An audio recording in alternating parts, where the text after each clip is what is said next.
I'm trying to put it the logistics and getting everyone, some folks did show up to the studio. I mean, I actually was able to record their vocals, like Mark Anthony and Bumburi Juanes.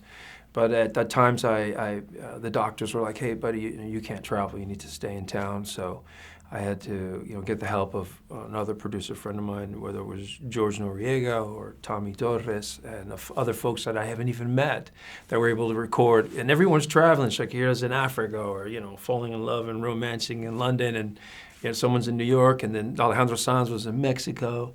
So it was really a collaborative effort in that, these friends, these mentors made it happen behind the scenes to get these tracks, especially the vocals, sent to me. And then we went to town and the studio whenever I was healthy. I mean, there were days that I'd show up at the studio and I walked through the door and went straight to the sofa because, the chemo thing is so exhausting.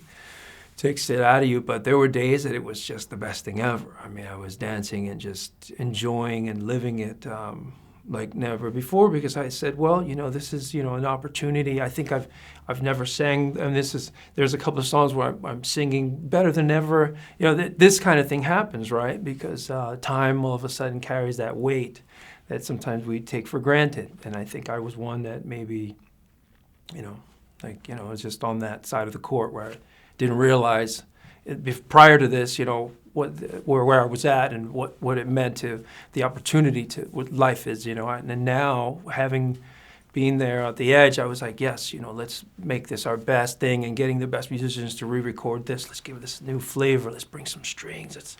Everything was like, on fire. Having, and not just any project, this project in particular, because I'm always in the studio when when it's time to write and do things. When you're not busy promoting a record or touring, you're hanging in the studio. Some days it's productive, most days are not.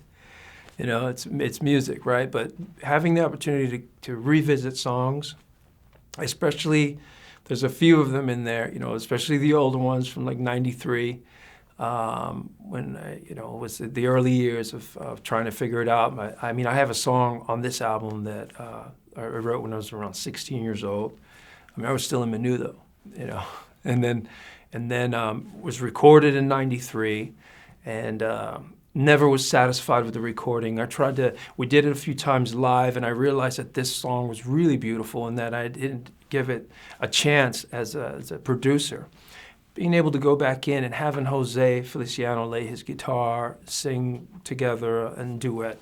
This is just that dreams are made of. I remember listening to Light My Fire, remembering those moments when I had conversations with my mom and we talked about Jose Feliciano, we talked about The Doors, and we talked about a couple of the poets like Rimbaud, and this thing led to a whole other discovery. Music just puts everything in perspective many times, and I think those were key moments. To be able to go back and revisit that song was amazing.